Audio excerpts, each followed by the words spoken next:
प्रकार से यहाँ पर तपती धूप में जंतर मंतर पड़ा रही है। नाम भी बताइए, कहाँ से आए हैं?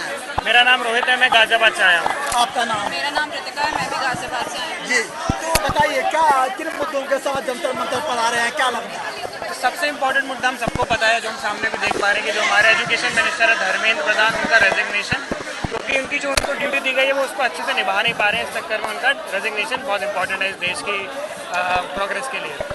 प्रोग्रेस के लिए जी, हम देख सकते हैं जी, शिक्षा के लिए एक बार, दो बार, तीन बार नहीं, 90 बार पेपर लीक हुए, 90 बार पेपर लीक हुए, तो कहीं ना कहीं सरकार को कटघरे में खड़ा करता है। बिल्कुल, तो अभी के सरकार का प्रॉब्लम क्या है कि अकाउंटेबिलिटी का प्रॉब्लम है। ऐसा नहीं कि कांग्रेस की सरकार में लीक्स नहीं होते थे, पर वहाँ पे अकाउंटेबिलिटी थी। उस टाइम का जो मिनिस्टर होता था वो इस्तीफा देता था।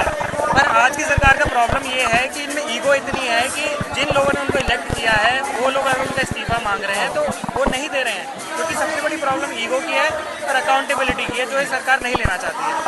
जी, अभी देखिए करते करते इन्होंने 22 राज्यों में सरकार बना लिया है, कुछ राज्य शेष रह गए हैं और इसकी परिस्थिति ऐसी हो रखी है जो एक कह सकते हैं डिक्टेटरशिप वाली बात। डिक्टेटरशिप में आप देखें तो अच्छी भी होती है कुछ तरीके से बुरी भी हो सकती है। मैं अगर चाइना की बात करूँ तो वहाँ पे हमें बचपन से बताया जाता था कि यहाँ पे डिक्टेटरशिप है, पर अब चाइना को देखें आज कहाँ से कहाँ पहुँच गया है। ठीक है, वहाँ पे बहुत रेस्ट्रिक्शंस हैं, पर वो अपनी जनता के लिए काम करते हैं, उनकी अपलिफ्टमेंट, हिंदू मुस्लिम नहीं करते, अपने अपलिफ्टमेंट के लिए काम करते हैं। हमारे यहाँ डिक्टेटरशिप आप लाओ, पर उसको आप ऐसे लेके आओ कि देश के लिए उसका भला हो, ना कि आप अपने खुद के पावर के लिए उसको इस्तेमाल किया जाए। तो ये फर्क है एक अच्छी डिक्टेटरशिप और एक खराब डिक्टेटरशिप। जी, चाइना का आपने जिक्र किया है तो वो दुश्मन देश में रहा, ठीक है, लेकिन कुछ जो अच्छाइयाँ हैं उसको हमें जरूर अनुसरण करना चाहिए, उसको बातचीत करनी चाहिए। आज चाइना भारत लगभग कुछ समय पहले तक दोनों साथ साथ चल रहे थे, लेकिन आज चाइना बहुत पीछे भारत को छोड़ दिया है। मैं आपकी पहले एक बात करेक्ट करना चाहूँगा, आपने बोला दुश्मन देश, किसने बोला वो दुश्मन देश है? हमारे मीडिया ने, हमारे गवर्नमेंट ने उसको हमेशा बचपन से हमको अपना दुश्मन बताया है। कोटा डिस्ट्रीब्यूट है तो हम दुश्मन मानते हैं। देखिए, पाकिस्तान को हम कभी नहीं बोल सकते हैं फ्रेंडली। हाँ, सही बात है, पाकिस्तान को हम कोई नहीं बोलते, हमको इनफैक्ट पाकिस्तान कोई सपोर्ट नहीं करता, पर चाइना को हम अपना दुश्मन बोलना, मुझे नहीं पता क्यों दुश्मन बोलते हैं। हमारे कॉन्फ्लिक्ट्स हुए हैं, पर उनको रिजॉल्व करके नेशनलिटी के माध्यम से। सही बात है, ठीक है, मैं ये नहीं बोलूँगा कि हम उनके जो हमारे सामने है, जो हमारे जिसके साथ हमारा बॉर्डर डिस्ट्रीब्यूट है, जो हमारी सेना पर अटैक करता है, तो हमारा दुश्मनी हुआ कह सकते हैं। मैं उस चीज़ पे कमेंट नहीं करूँगा, हाँ गलत किया है उन्होंने, पर हमें उनके पॉजिटिव्स भी देखने चाहिए। उन्होंने अपने डेवलपमेंट के लिए बहुत कुछ किया है। मेरे कुछ काफ़ी जानकार लोग चाइना हो गया, उन्होंने बताया है कि वहाँ का और यहाँ पे कितना फ़र्क है।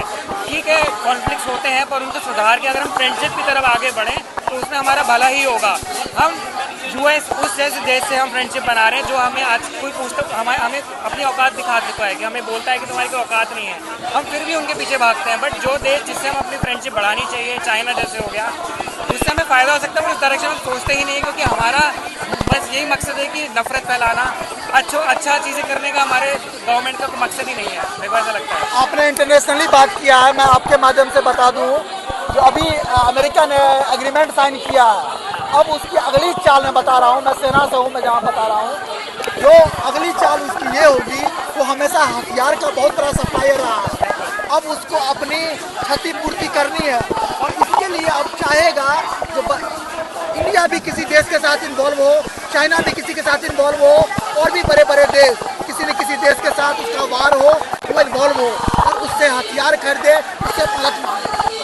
चाइना ना एक बहुत बड़ा कैपिटलिस्टिक नेशन है। कैपिटलिज्म तुम्हें पता है कितना जिसपे यूएस चलता है, उनका आईटी सेक्टर बहुत अच्छा है, डिफेंस सेक्टर बहुत अच्छा है। वो तो चाहता है, उनके पास पैसा है, तो वो अपने ऑब्वियसली जो उनके डिफेंस की इम्प्रूवमेंट के लिए वो आगे अपने हथियार बेचना चाहेंगे। और हम हमारे जैसा देश, क्योंकि हमारे कॉन्फ्लिक्ट इतने सारे हम खरीदेंगे, मैं ये नहीं कह रहा हूँ कि कॉन्फ्लिक्ट होना हमारी गलती है, कॉन्फ्लिक्ट हो जाते हैं, पर वो तो अपने भले के लिए सब कर रहा है। बट हमें उनका इसके पीछे का मोटिव नहीं दिख रहा है कि वो सिर्फ पैसे के लिए काम कर रहा है। मोदी जी जब सत्ता में आए तो उन्होंने बोला भारत युवाओं का देश है। आज पूरा युवा, लगभग युवा जो है सड़कों पे है, क्या कहना चाहेंगे? उनको देखना चाहिए, जिस युवा के लिए वो काम कर रहे थे वो युवा बिल्कुल नाखुश है आज की देश में।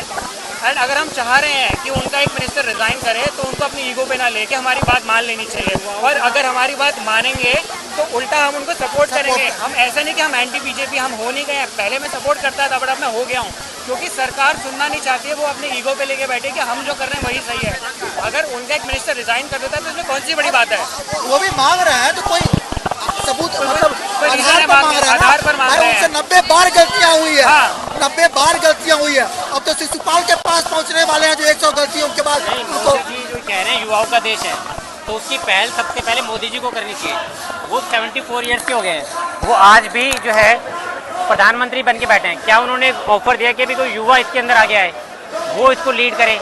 जितने उसके नेता हैं ज़्यादातर वो जो 60+ क्रॉस है, यानी 60 साल से ऊपर के एज के बंदे हैं। आप बिहार के अंदर देखें, जो एजुकेशन मिनिस्टर है वो कहता है कि लड़कियों को शिक्षा की जरूरत क्या है।